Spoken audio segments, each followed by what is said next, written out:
The police officer's hand was on his holstered weapon, not drawing it, but resting there. A casual gesture that was anything but. He was looking at my son David, his face a mask of stern neutrality. David stood calmly beside a half-dismantled section of the white picket fence, a crowbar held loosely in one hand. On the sidewalk, Cynthia, the president of our HOA, was in the midst of a truly theatrical performance. "He's destroying HOA property," she shrieked, her voice a shrill instrument of pure malice. "I saw him. He's trying to steal the fencing panels to sell them. He's a hired thug, a vandal. Arrest him. Arrest him right now." She looked utterly triumphant, her eyes gleaming with the thrill of victory. She had them. The two officers were advancing slowly on David, their expressions hardening. They saw a strange man in a dusty t-shirt and jeans, crowbar in his hand, and a hysterical but very convincing community leader accusing him of a crime in progress. My heart seized in my chest, a cold knot of terror.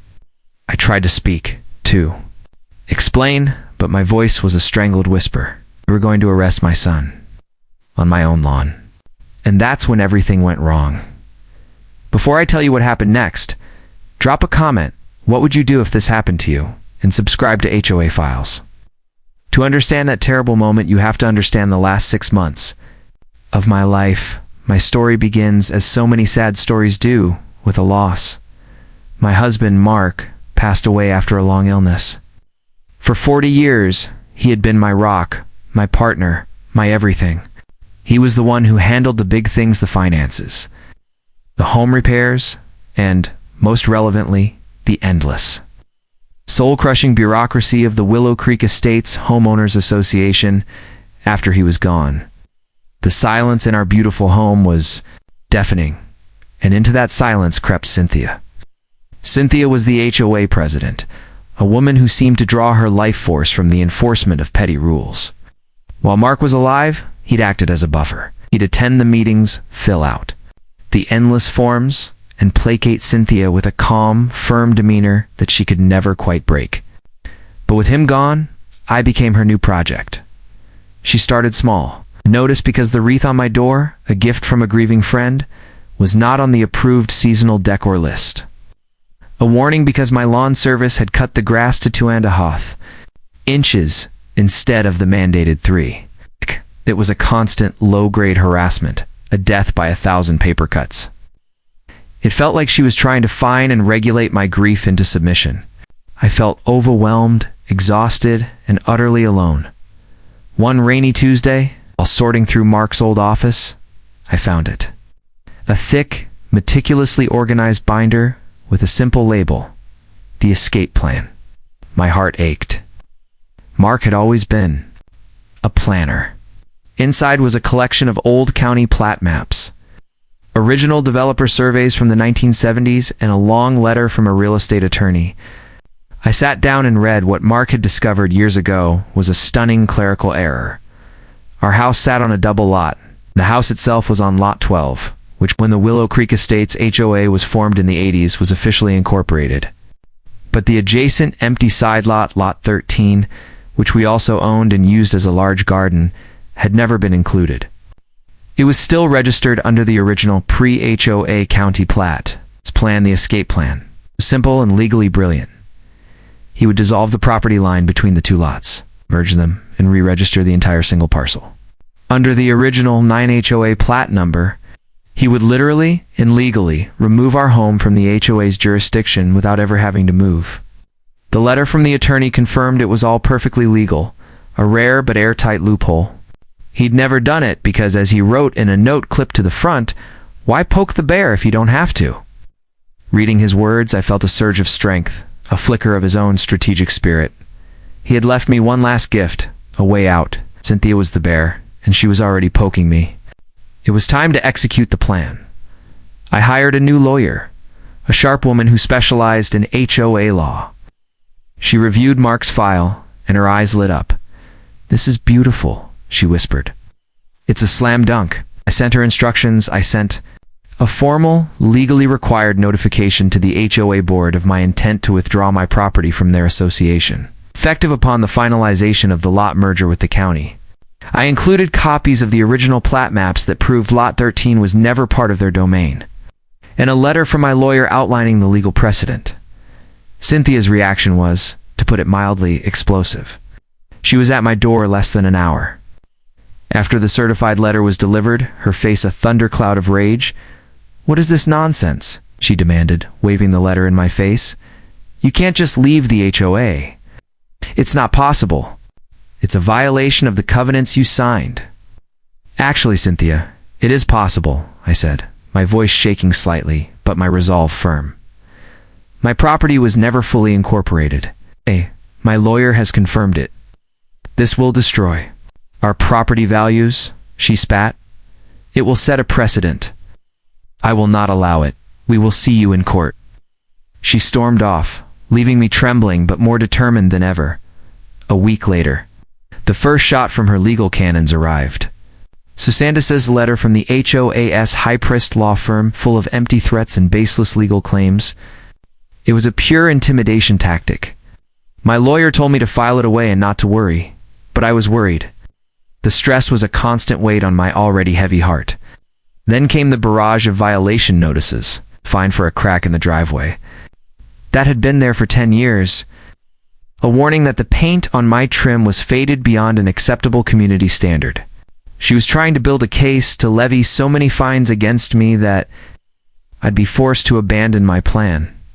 My next step was to hire a surveying company to come out and officially mark the property lines for the county merger application.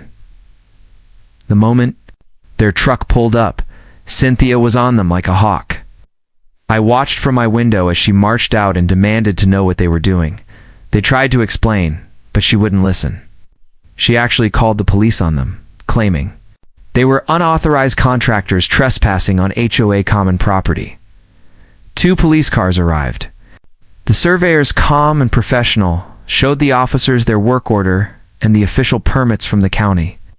The lead officer listened patiently, then turned to Cynthia. "Ma'am," he said, his voice weary, "they have every legal right to be here. This is a civil matter. You need to let them do their work." She was publicly overruled, made to look foolish in front of a half-dozen watching neighbors.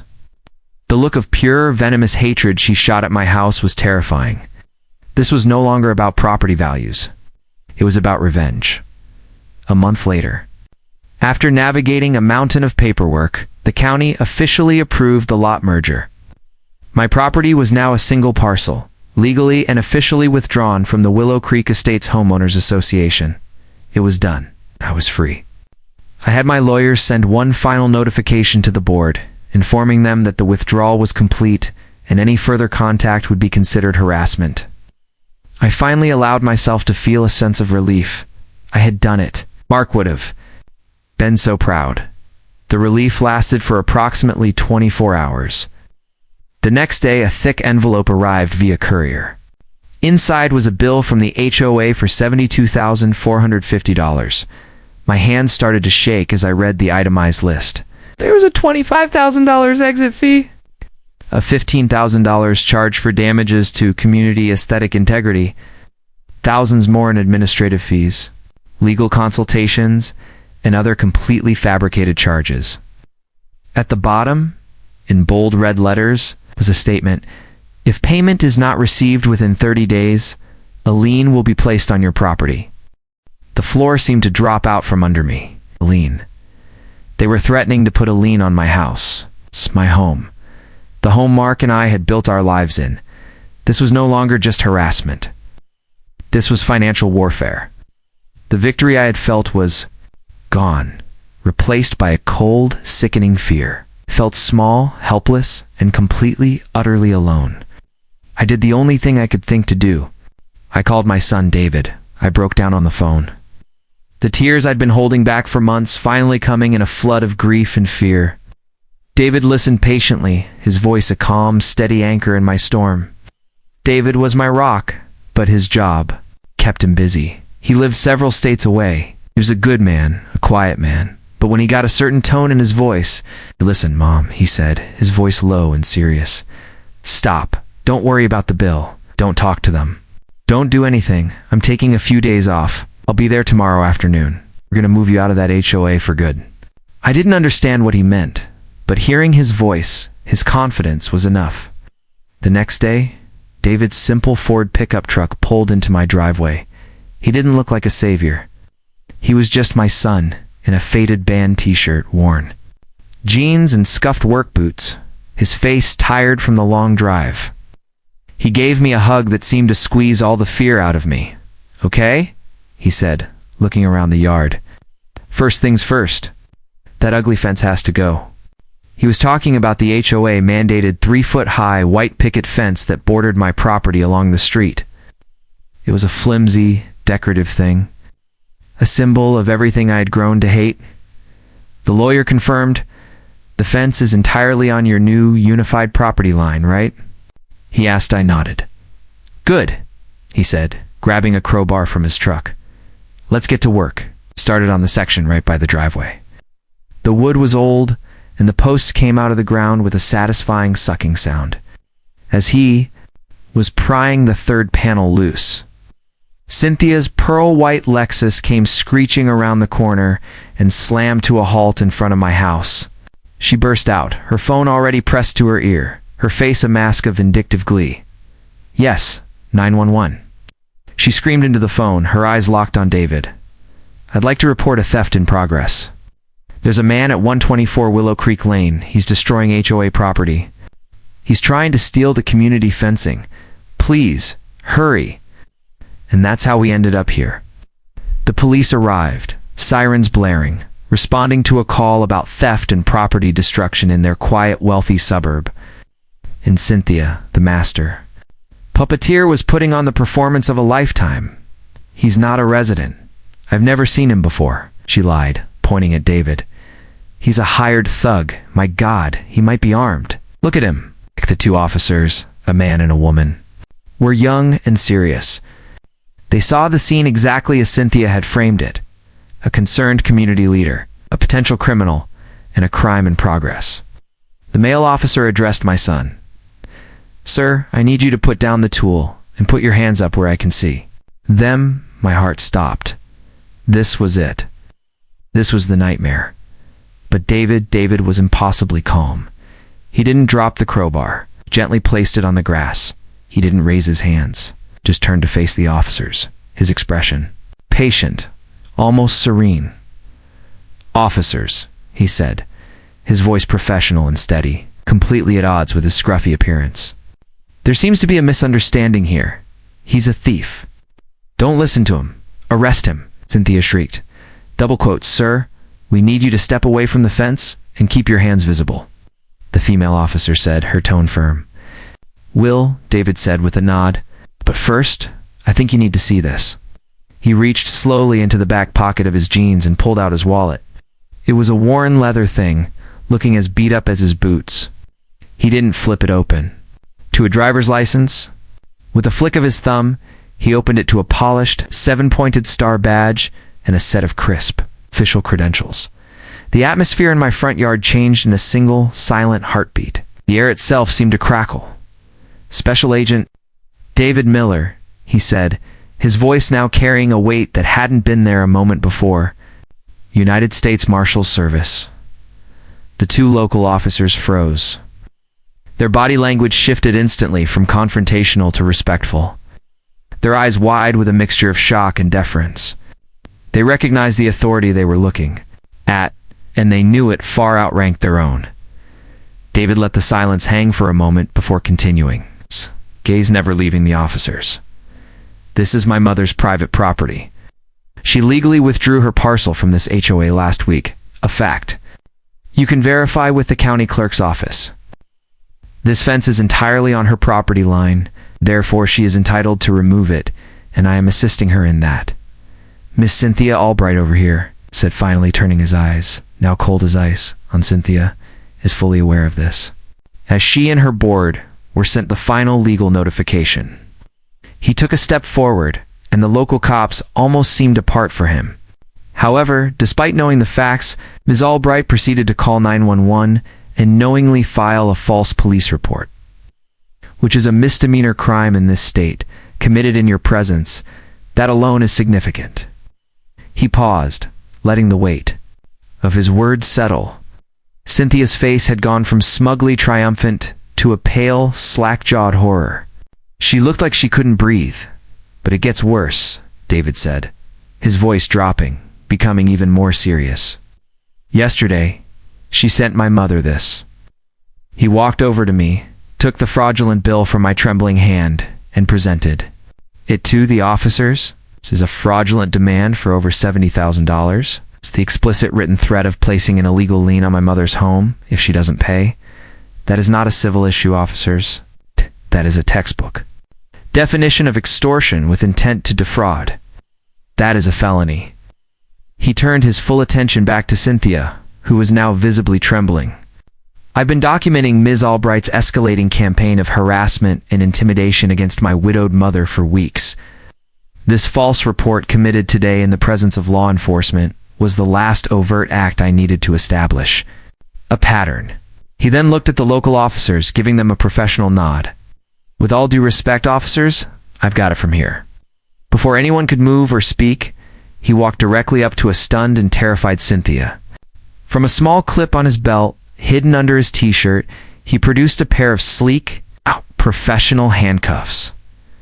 "Cynthia Albright," he said, his voice ringing with an authority that was absolute.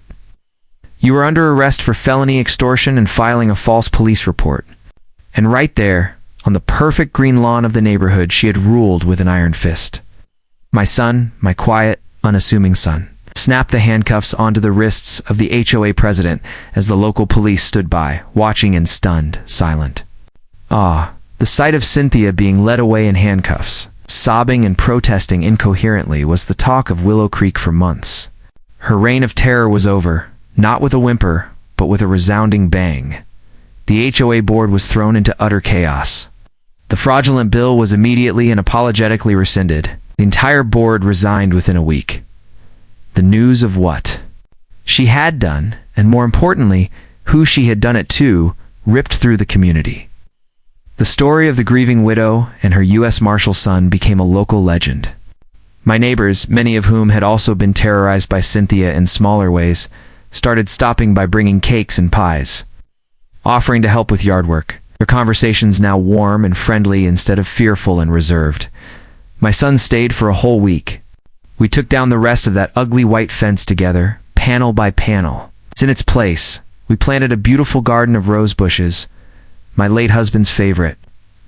As we worked side by side in the dirt, I felt a sense of peace I hadn't felt.